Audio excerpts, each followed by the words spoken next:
Welcome to the Pastor's Connection podcast, where we delve into the heart of ministry and explore the challenges and triumphs of pastoral life. Join us as we connect with inspiring leaders, share insightful stories, and equip one another with tools for effective ministry.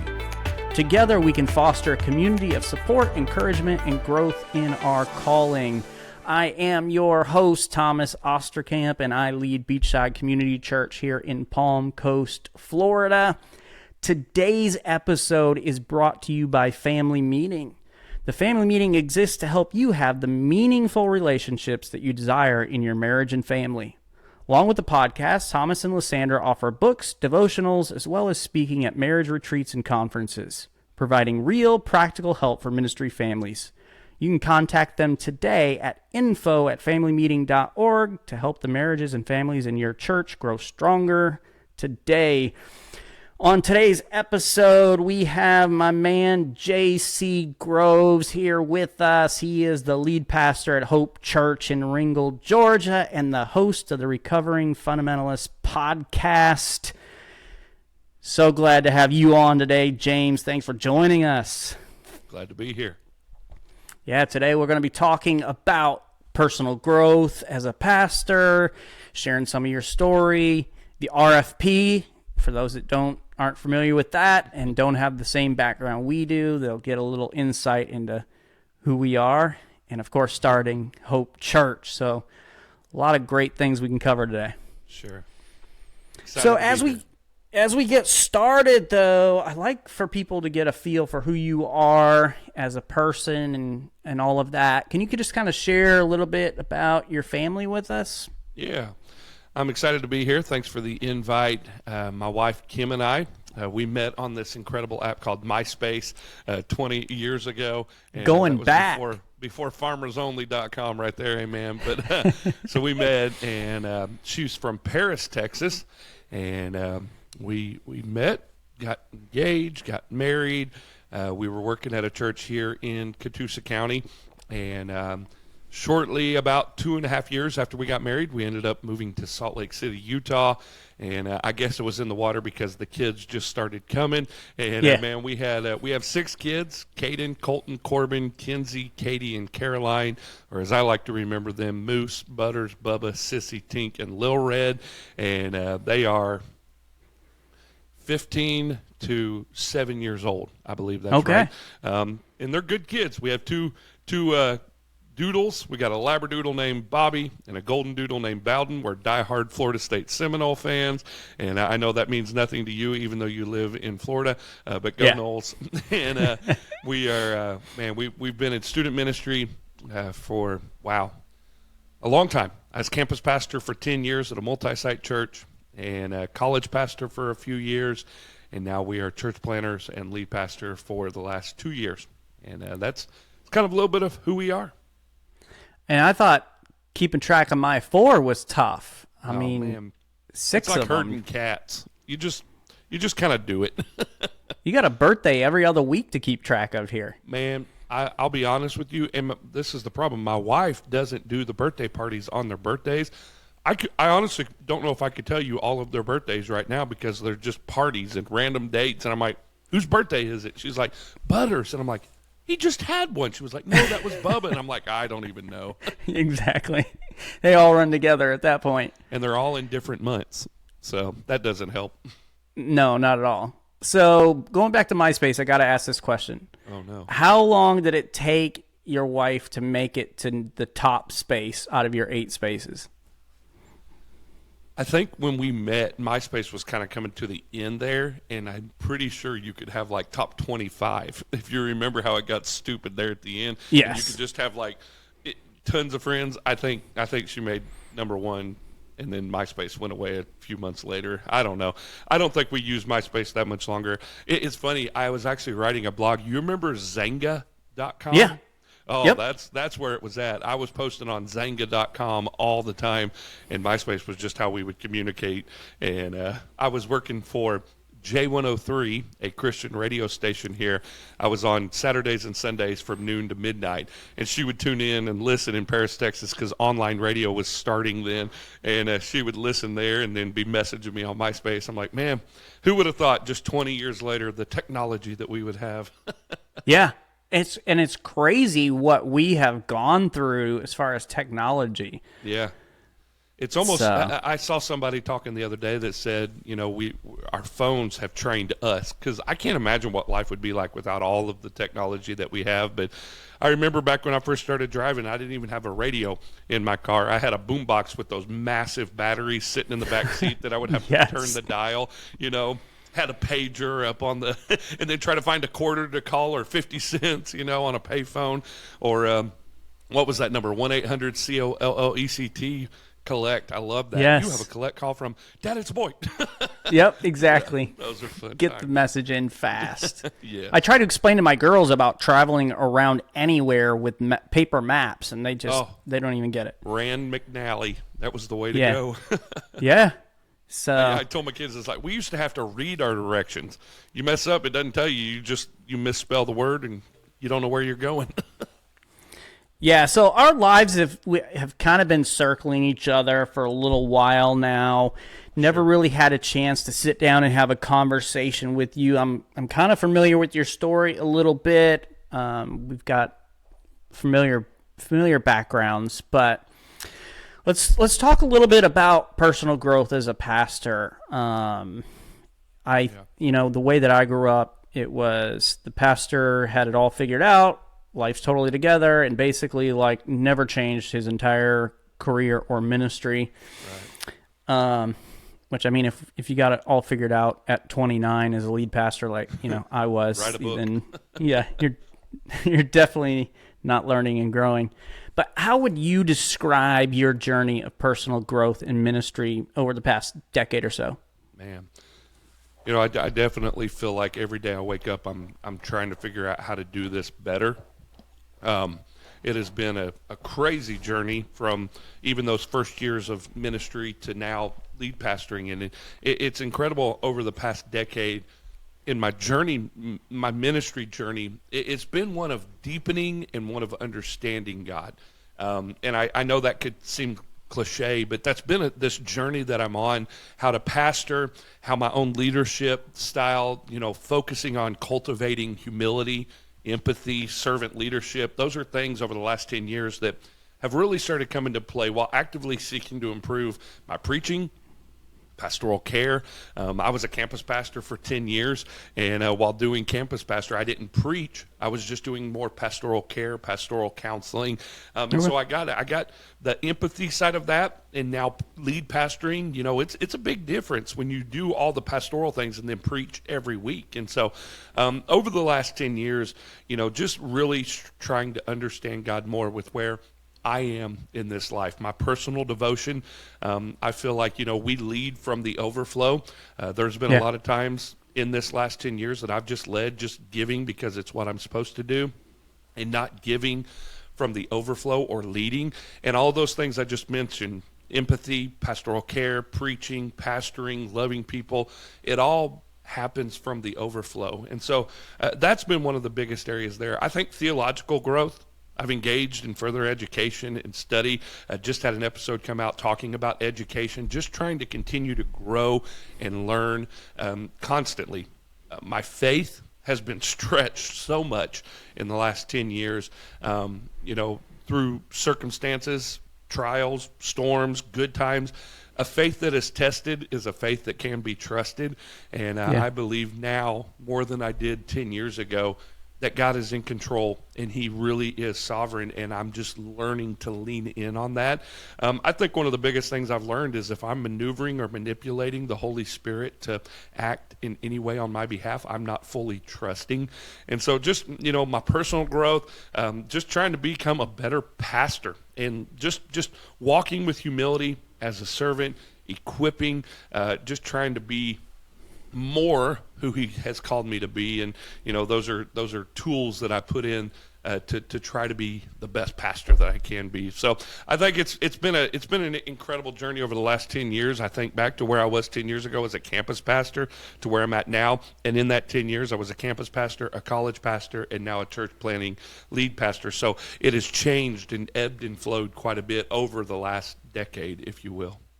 Yeah, and I think about my own journey that I've been on as well, and at every step of the way, I've had, whether for good or bad, I've had key moments in my life from pastors, mentors that have kind of helped shape who I am. Can you share some of the key moments that you've had with pastors and mentors that have kind of helped shape your identity and leadership style? Yeah, I think it's very important to put people around you that can help lead you and direct you with accountability, with feedback, not just putting yes men in your corner. I think sometimes it's easier to hear the positive conversations than it is the negative ones, but we need the negative ones.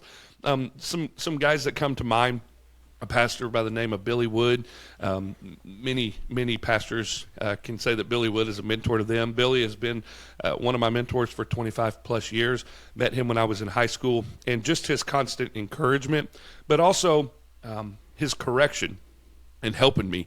We had a guy on the podcast yesterday, a great friend of mine, Dr. Marcus Merritt. He's over the Dean Men program at Luther Rice Seminary. I'm constantly bouncing conversations off of him. Hey, I'm preaching on this week. Here's a take. What's your thoughts on that? And so bouncing ideas off of him.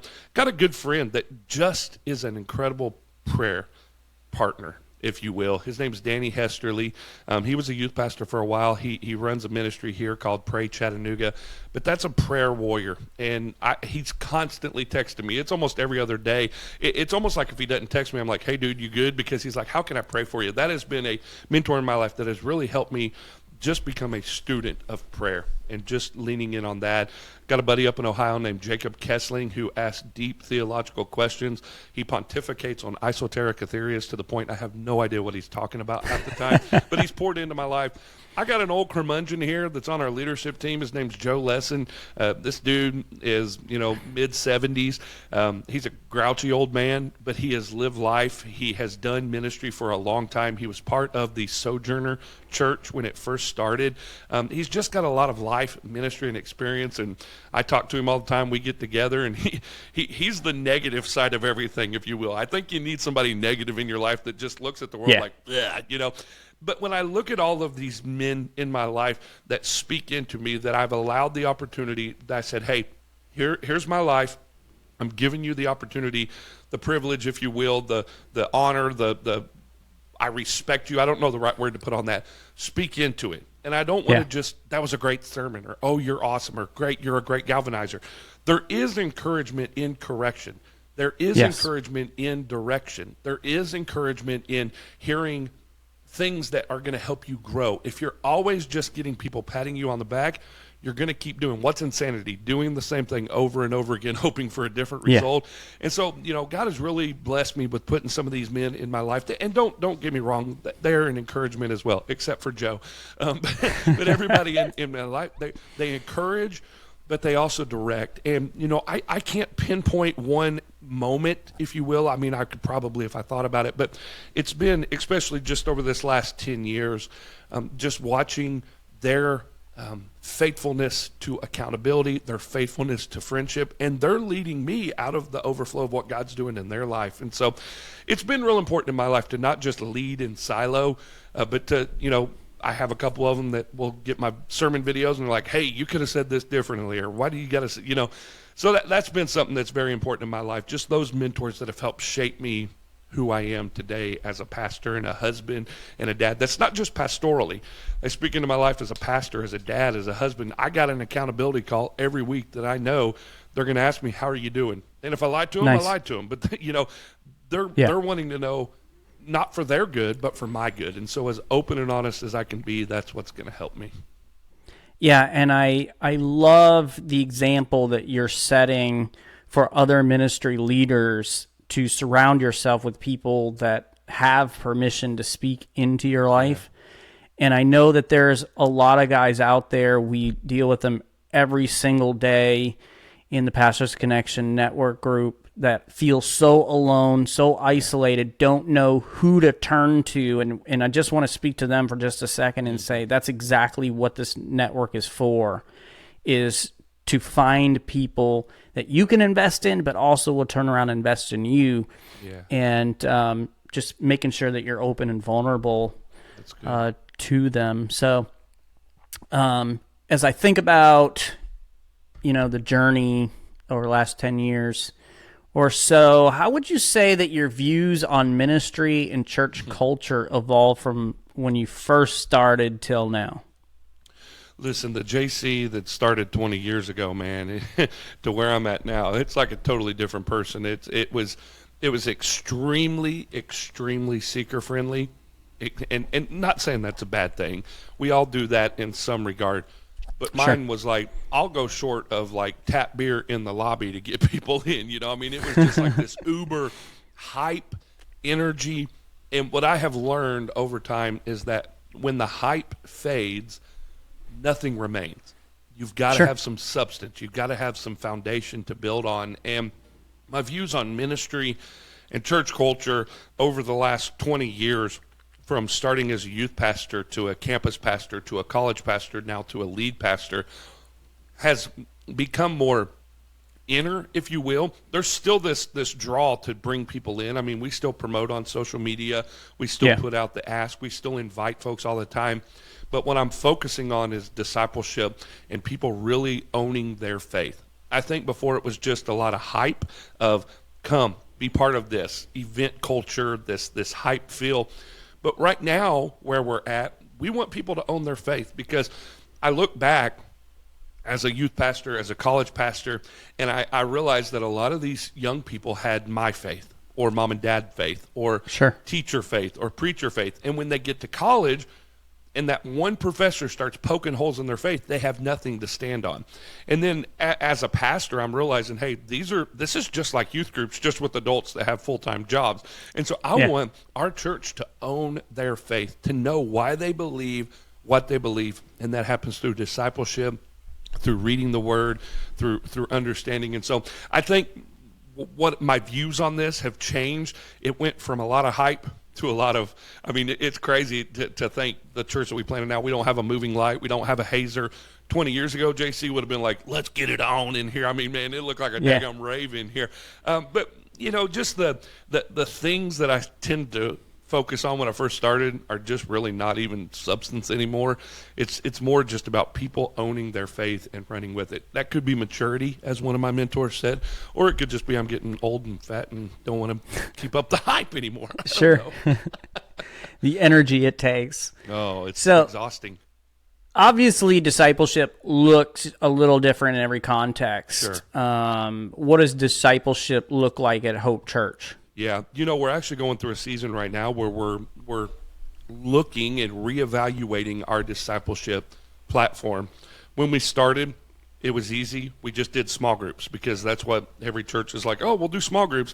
I don't really know, and I posted this on the Pastors Network page a while back. Yeah. I got to be honest. I'm kind of questioning this small group model in our context. We're young. We're 2 years old. We have a lot of people that aren't really deep in their faith, if you will. And, our model is like, let's do more community and then conversation. We're actually taking a lot of our small groups, and what we're doing is sermon-based content. And so the message that's going to be preached on Sunday, that's going to be the driving force of our groups that are meeting. We have a women's group on Tuesday that's running 50, 75 ladies. We got a men's group on Saturday morning that's 8 or 10 guys. We got a young adults group that's meeting on Monday nights that I don't even know how many are at that. And what we're doing is focusing more on individual groups than small groups and homes. That would be a totally different concept, episode right there in conversation. Yeah. But we're bringing it more in-house and bringing it around the message. So it's not just preached on Sunday, but it's something that they're having a conversation on. And then, of course, we're doing these things, and I'll do this quickly, but we're starting these things called triads, which is where we're taking it from groups of 12 and 15 down to 3. And so we're trying this with our leadership team right now, where each one of our folks on our leadership team will find 2 more people. And for the next 6 months, they're walking through one-on-one discipleship with them, just a conversation. They can do a Bible study, they can read, they can pray together, whatever they want to do, but in the context of that triad. And then 6 months from now, each one of those 3 will find 2 more people, and then it will just organically, naturally grow. So you're raising up leaders. We've had 3 men that have actually identified that they feel called to the ministry, and so that triad is going to be a little bit more intense. That's going to become my triad, and we're walking through that now with them. We're going to start reading a book and just, trying to talk them into doing anything they can do but pastoring, because if you can get talked out of it, you're not called to it, right? So exactly, we're starting that conversation now, but that has come to light as a result of our discipleship. I got to tell you a really awesome story from here. We had a man over a year ago, showed up on a Sunday morning, just completely drugged out of his mind. He said, God told me to come here. He started coming, got saved about 6 weeks later. We baptized him. 2 of the guys that were his buddies that brought him got to actually baptize him. Fast forward a year later, last Sunday, he baptized his daughter here. He's been witnessing to her. Wow. She said yes to Jesus. And I'm like, that's what it's all about. It's disciples, making disciples, making disciples. And so are we doing it right? I don't know. Is it the model for everybody? I don't know, but it's what we've been doing here at Hope, and it seems to be working for us. And so we're kind of running with it. Yeah. Which I think that's the key. And you touched on the fact that, you know what, small groups in that context may not be for us here. And I think too many ministry leaders are looking to Saddleback or somewhere else and saying, what are they doing? Let's do the exact same thing, when, that may not necessarily work in your context. So I love that you're trying to figure out, okay, what does it look like here at Hope Church? And that's okay if it's different than at Beachside and somewhere else. And I think that's important to do, Thomas, is to understand what your context is. Because what's going to work at Beachside may not work at Hope Church.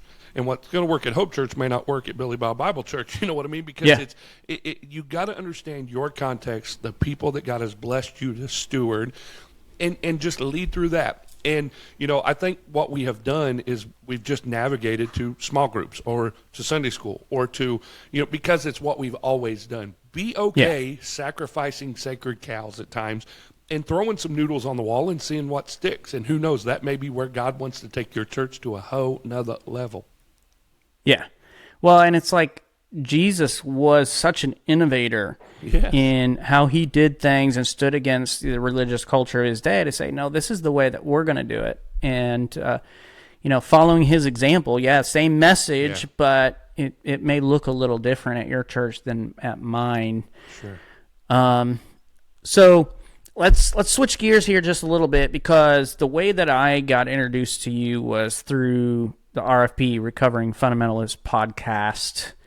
Can you just kind of, for those who aren't familiar, give us a little background on that, how it got started, and what role it's played in your own spiritual personal growth? Whew.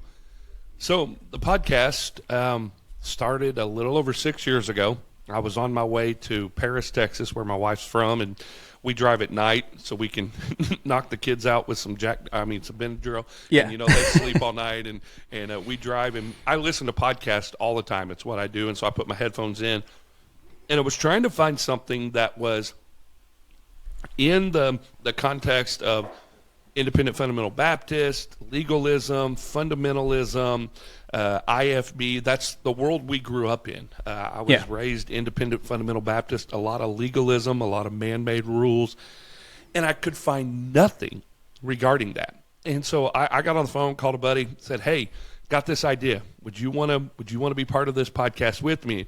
He's like, "Yeah, I'm in." I said, "Okay, here's what we're going to do." And he said, "Oh, definitely." And we called another friend, and there were 3 of us when we first started, Brian, Nathan, and myself. And we started this podcast. And really it was just a story, a podcast to tell our story, to just share our experience growing up in fundamentalism and the legalism, the rules. And I'll be honest, there's a lot of people that listen to the podcast like, there's no way some of that stuff could be true. And I'm like, you would be surprised. We actually haven't even talked about some of this stuff. I mean, it's all true.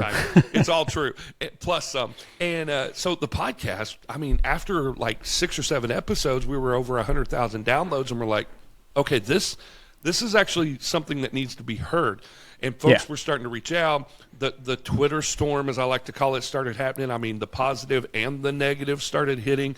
And bro, I mean, it's been wild over the last 6 years. The pros, the cons, the good, the bad, the ugly, the things that I've learned about myself from people that I don't even know. It's crazy. But the podcast is still pressing on. Now, I'm excited. I'm actually hosting by myself now, 6 years in. Brian has started a new podcast called In Context, where they're taking, one of the things that the IFB does is they take a Bible verse and preach it, even though it's way out of context, like where 2 or 3 are gathered in my name. That's talking about church discipline, but we always talk about that when, the crowd doesn't meet your expectations. Hello. Yeah. Nathan, Nathan got really sick. And, we almost lost Nathan. He's healed now, and he's running and going to be starting a new podcast on his own. And I just didn't feel it was time to close down the RFP, and so we're pressing on. Our mission statement from the very beginning has been to help and encourage people whose lives have been negatively affected by fundamentalist legalism in the church and challenge people who promote tradition over Scripture. And that's been a big player in this is man-made ideology preached as Bible. We've just brought a light and shown a big flashlight on it and said, hey, this is actually not Bible. This is just a preference. And, when you do that, people don't like it sometimes, and others get help with it. And I'm telling you, here we are 6 years later. I don't even know the count. It's millions of downloads. Last time I looked, we were approaching 4 million downloads.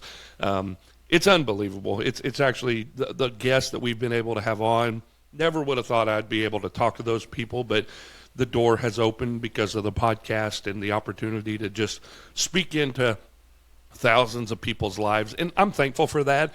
It's kind of a second ministry, if you will. I mean, I've got a ton of people here at the church that are here from listening to the podcast, but we just want to be faithful in that and just continue to help people understand. Same with the church.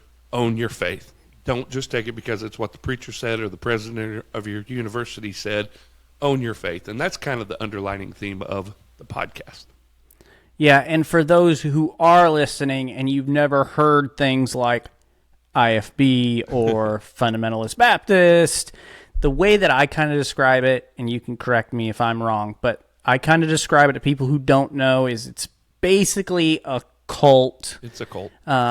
And very cult-like. So that's my background, JC's background. Some of the things that would make it a cult, like, I mean, it's preference. Like, for example, I had to swim in blue jeans because showing your leg was nakedness. That's not in the Bible, but somebody said it was, and so they ran with it. No beards, suits and ties, King James Version only. A lot of these things, it's legalism preached as Bible. And Thomas, I think I actually did meet you in Vegas at Josh Tice's church. I remember that now. It just hit my brain. At one of the summits out there. I remember. But where it's just whatever the pastor says goes, and can't question him. I mean, it's all of that. So obviously, you speak into a world like that, you're going to have positive feedback, critical feedback. Yeah. What are some of those stories that you feel like have influenced your message and mission? There's so many. I mean, literally this week alone, just the messages, the text messages.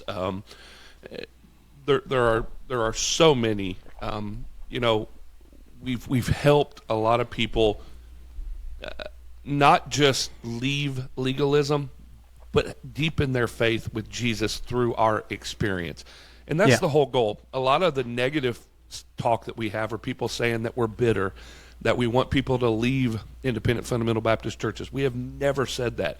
In fact, we want them to stay and to help that become healthy. The negative feedback is that we're just bitter, that we have a bent against the church and we're just out to ruin it. And that's not the goal. We're out to definitely shine a light on the things that are being preached that aren't Bible. And when you do that, the problem is that's how they control. That's how it is a cult. And that's how they will keep the reins on their people, if you will. And so we're shining a light on that. And cult leaders don't like when you shine a light on their fakeness. You know what I mean? They do not. You can imagine the fake. I mean, I could get into some horror stories. I mean, there's been FBI involved in certain areas. It's stupid what people will do when they are being exposed. You throw a rock into a pack of dogs, the one that gets hit barks the loudest. We've got 6 years of throwing rocks into a pack of dogs, if you will. But on the other side of that, the positive side, I mean, there are missionaries that are literally left in the mission field with no support because a picture of their wife showed up in a pair of blue jeans, and their church dropped them. Their mission organization lost them. We have hundreds of missionaries that are finding new churches, new support because of the podcast. There's a community of people that are finding hope and healing in Jesus. It's not us. We're not the saviors. It's not like, oh, the RFP podcast is what saved my life. No, it's Jesus, and we're just a tool that has helped open up the Bible and their eyes, the scales falling off their eyes, if you will, to seeing this cult-like thing that they were stuck in. And it's been a fun journey, man. I love hearing from the RFP family, as we call them, all over the world. I mean, I literally was in an airport in Albany, New York last summer, and I'm just sitting there listening to some podcast or something, and this family walked up and said, "Hey, are you JC?" And I said, "Yeah." They're like, "You have no idea how much the podcast has helped me." And this grown man is standing there bawling in the Albany airport because of how God has helped him through the podcast. And that has happened over and over and over again. And I'm so thankful for the platform of the podcast to speak into lives and just be a tool that has helped them come to understand Jesus better. Yeah, and there's nothing like helping somebody find freedom, like being able to let go of their guilt and their shame and all these things that have held them in bondage for so long, and just truly find joy in walking with Jesus. And I love that aspect of what you guys have done and what you're continuing to do through the podcast. Are there any topics or episodes that stand out to you as being especially transformative for you or your audience? Oh man, we both positive and negative. We've had some people on that are big in the IFB world, and it's really kind of exposed just their agenda and who they are. We did, one of the big things in the IFB world is King James Version only. We've had Mark Ward on for 4 episodes. Phenomenal guy. Yeah, it is. Trevin Wax was on. We've had presidents of universities. We've had Barnabas Piper and Jared Wilson and Ed Young, and a lot of these they all kind of come together for one. If it's an exposing or if it's a helping. I think I can't really point to one episode. Honestly, I can. There's one episode where we talked about our families. And to be honest with you, that one impacted me the most. It's the only episode I've actually gone back and listened to a couple times, just being a dad and how that's our first ministry there. And, talking about stories about, in the IFB world, we've got guys that have great ministries, but their home life sucks, and they're actually failures. I mean, it doesn't matter how big your ministry gets, your platform, your podcast, your church. If you fail at home and you're failing at home, you're actually not that successful. And that one I've gone back and listened to. I can't remember who our guest was, to be honest with you right now, but things that were said in that helped me as a husband and a dad and a pastor and a man. And, I should probably listen to my own podcast a little bit more, but I really, I was out of this world for, 15, 20 years. And then doing this podcast, it really put us back into the fire, if you will, right into the thick of legalism. And a lot of the PTSD that I worked through to get out of that, doing the podcast put us right back in. So I try not to go back and listen to them, just to be honest with you. Yeah, I get that. But I like that emphasis on the family, because I know the first church that I worked at as an assistant, the pastor I worked for, he lost his family. There was a former missionary in that same church, lost his family and just kind of neglected them. And that was a thing my wife and I saw, and we said, we never want that to happen. So we're going to make sure that our family is our top priority, which is one of the things that we emphasize and do now through family meeting is, hey, your family is important, and that's your first ministry, and make sure that you're stewarding and discipling them well. It happens quick. And so quick.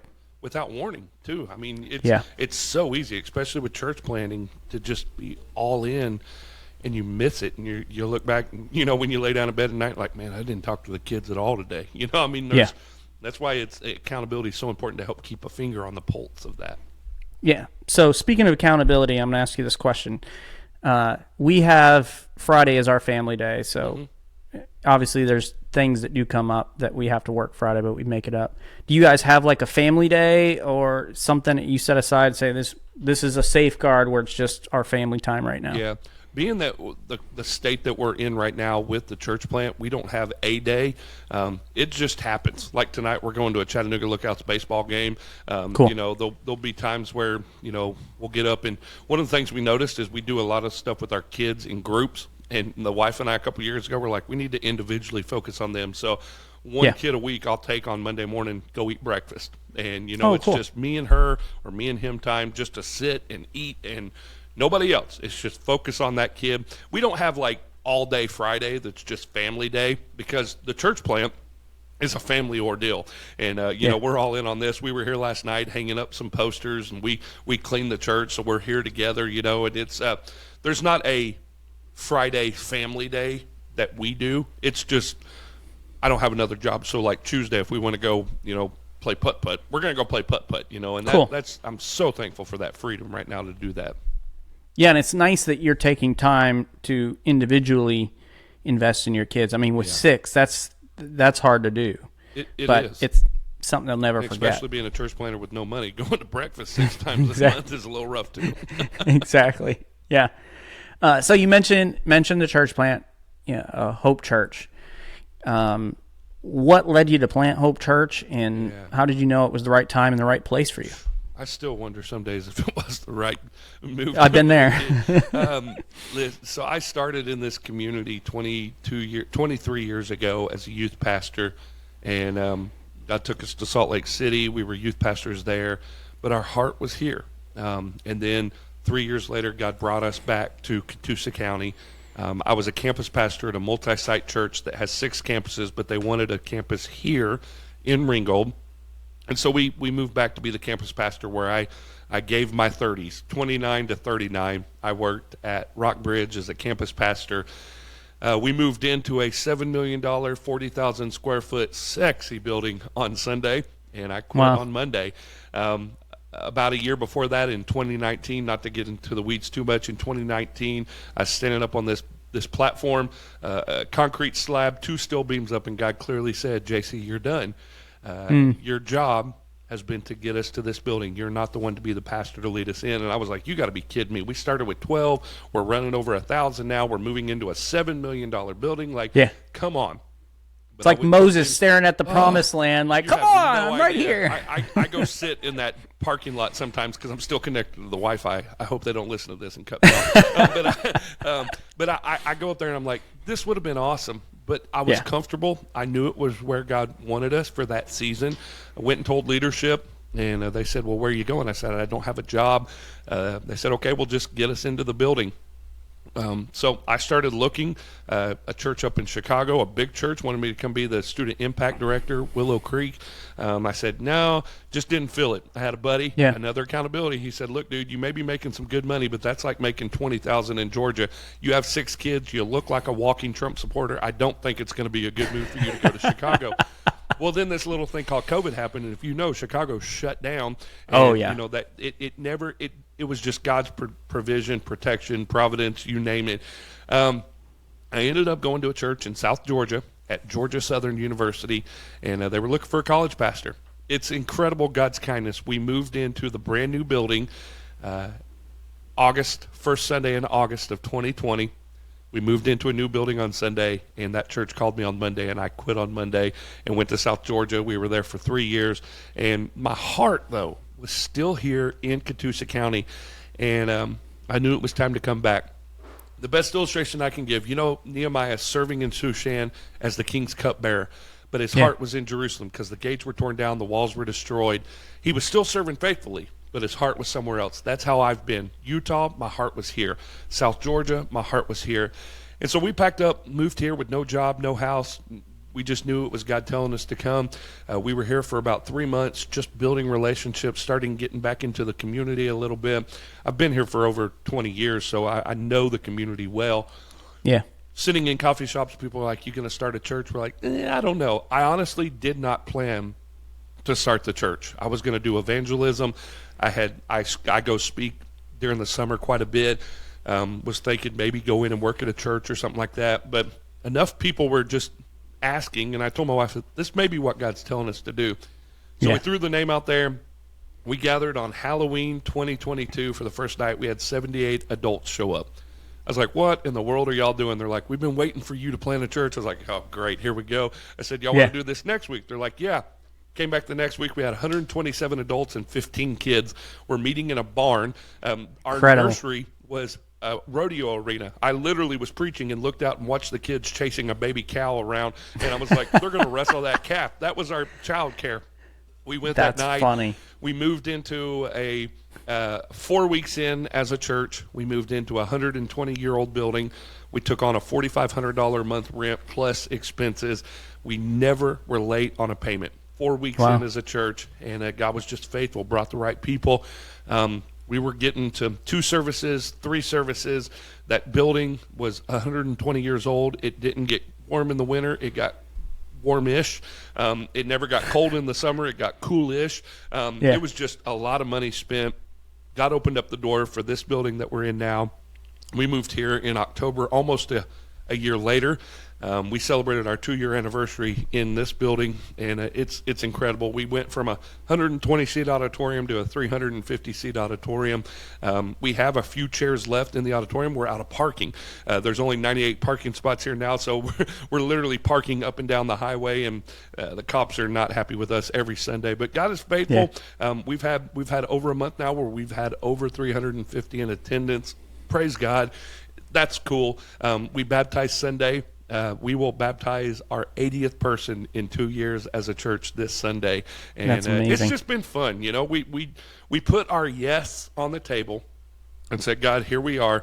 We don't know what this looks like. We don't know where it's going to go, but we're just going to trust." And His faithfulness and kindness. We're 2 years in on this, and it can look like from the outside, oh, they're successful because we got a lot of people, but there's still a lot of headaches, and I'd love to get paid soon. So Yes, right? Yeah. Yeah, and it's obvious from the outside looking in that God is doing something, and it is fun to see. But I also know, like, there are challenges. Yeah.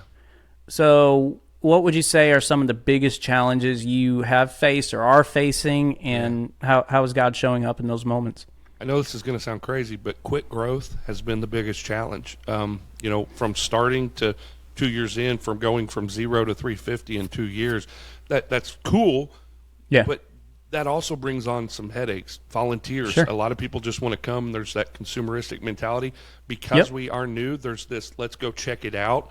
It's kind of what we're finding with the new church plant. We're in between. People are leaving their church and don't have anywhere to go. So they use us as this, like what I call a revolving door until they find where they want to go. Just when they're starting to get connected, they're out of here. And I'm like, hold up, just stay, I think quick growth has been good. It also gives a false sense of health, Sure. because we are just natural. We're like, oh, healthy things grow. Look at the numbers there. That's cool. But we also, I would think if you were to look at our crowd, there's a good majority of people that aren't growing in their faith. They're just that consumeristic mentality and going through it. And so it's really job security on my end, because it gives me something to know that these people really need Jesus. And, so that's been good. And the other challenge that you're seeing with that is, yes, we have a lot of people, but money is always an issue. We have a $6,000 a month rent plus all of the utilities and the expenses. We're about $11,000 that we need to come in, and we're just barely making it. We're at the point now, in the last 6 months, there's been a shift that has happened. Our giving has increased. I'm actually about to get paid, which is, praise God for that. So that's been good. I think, honestly, another challenge is just newness. people wanting more established church.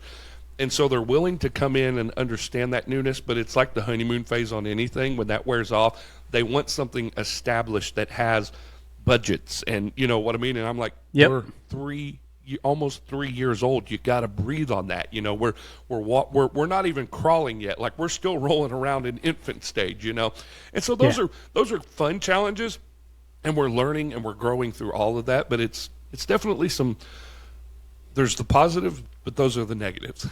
Yeah.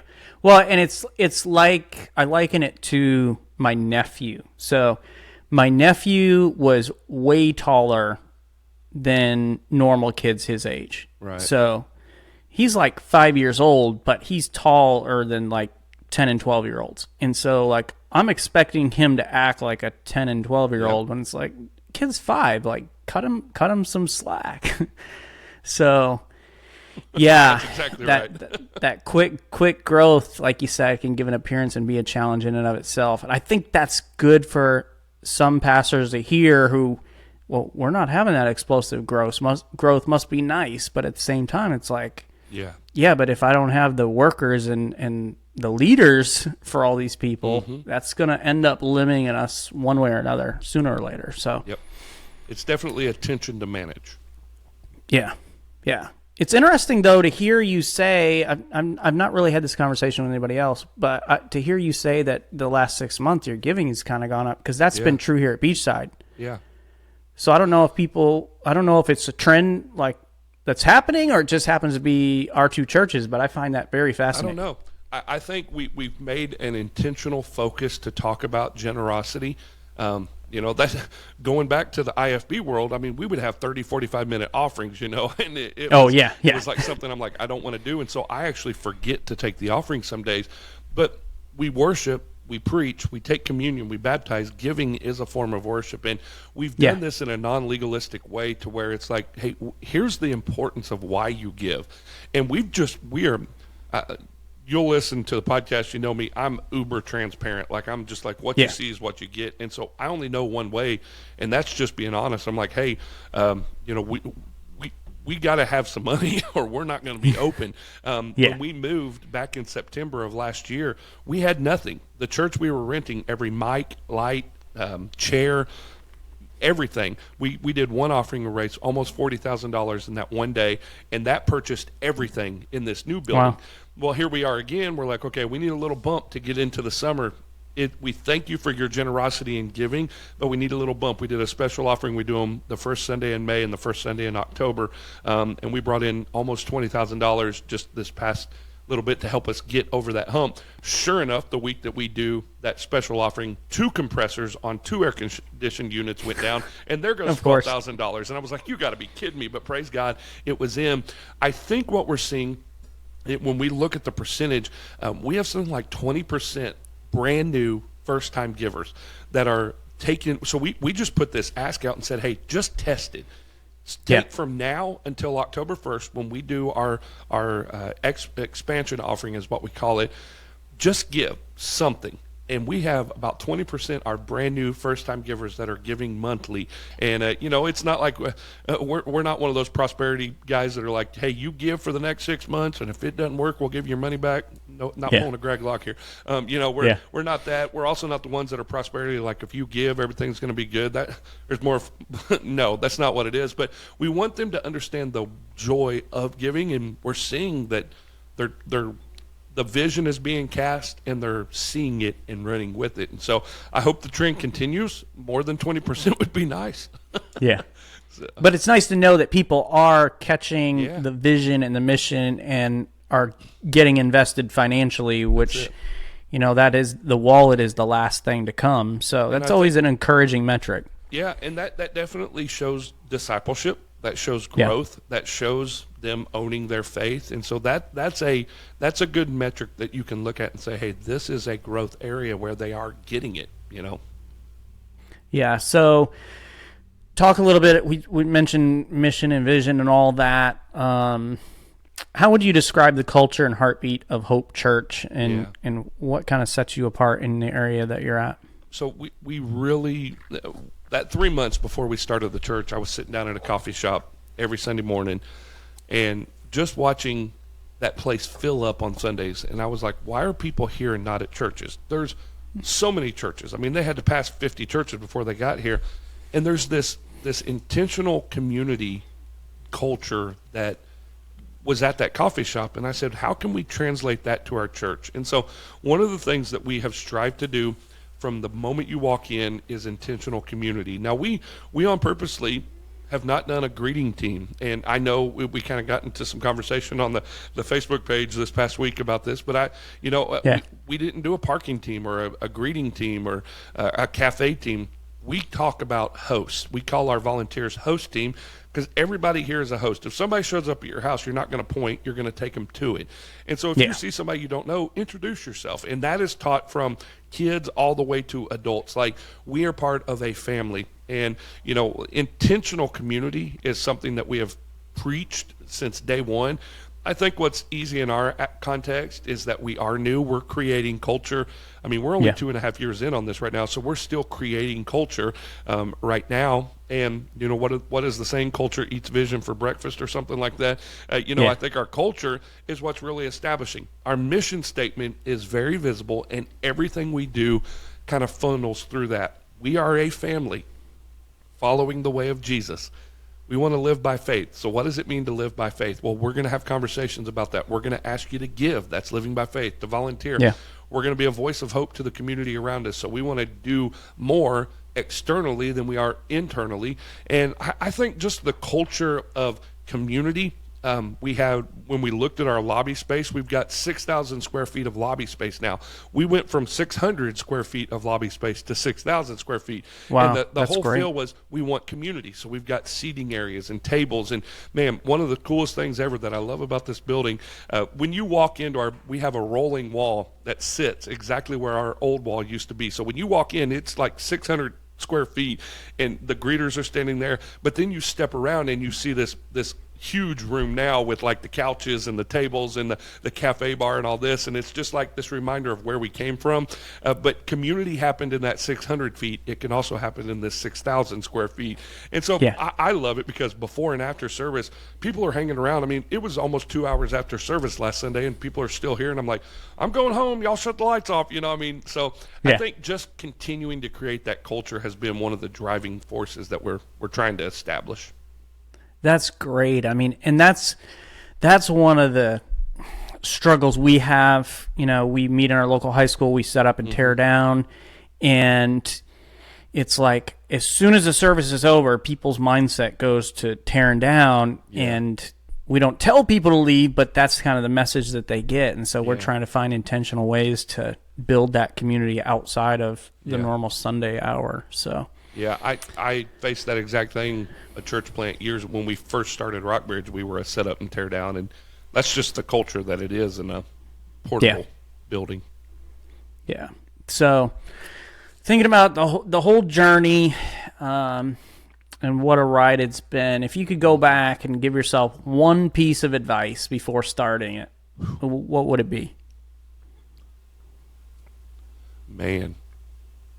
I think it kind of encapsulates in this that people are going to come and go in your life. Don't worry about so much the people that are leaving and miss the people that are there. I tend to focus on so many why they've left. And, we always say the negative voices is the loudest voice. Why did people leave? Why were they with us? And I miss the people that are choosing to be here, that God has brought here. This is God's church, and he's doing a good job with it. Steward it well. Don't worry about those that are not here. There's always the opportunity to learn, to grow. There's always a nugget of truth in why they left. So learn that, but really focus on who is here. And in doing that, this leads to the other part of that is learn to rest. And I think so many times we just burn the candle at both ends, and we think that spirituality is busyness. I don't think sometimes Satan makes us go out and do bad things, but he makes us restless. And when you hit restlessness, that's when burnout comes. And when you hit burnout, you stop doing what's right. You start doing what's easy. And that's where other things can slip in. And so I think if I could look at, it's two things. If I could look at, when I first started, it's focus on who's here, not who's leaving or why they're leaving. Learn, but grow through that, and then learn to take a real rest. And when I mean a real rest is come to Him, get away with Him, and He said you'll recover your life. And so in the midst of the craziness, learn to breathe. And never forget, it's God's church. He'll do a good job with it. You just have to steward it well. And that is the bottom line of both of those things. It's like people leaving, well, it's going to be all right. It's God's church, and He can take care of it. Sometimes we feel like, especially when we're in a small context, but I think it's true in large contexts as well. We feel like, yeah, it is. And a lot of times it is personal, but we also feel like I can't leave because, who's going to do X, Y, or Z? And, it is His church, and I appreciate that reminder. I try to remind myself all the time that, He promised to build His church. Yep. And it belongs to Him. He can take care of it. And I appreciate the conversation today. If people have questions, they want to connect with you a little bit more personally, what's the best way they can reach out to you? Sure. I'm all over social media, Facebook, Instagram, Twitter, and TikTok if you're one of those. You can find me just at JC Groves. Our podcast is recoveringfundamentalist.org. You can find the podcast anywhere podcasts can be downloaded, and there are ways to get in touch with me there. If you need to shoot an email, I'm always open, jc@hopechurchcatoosa.com.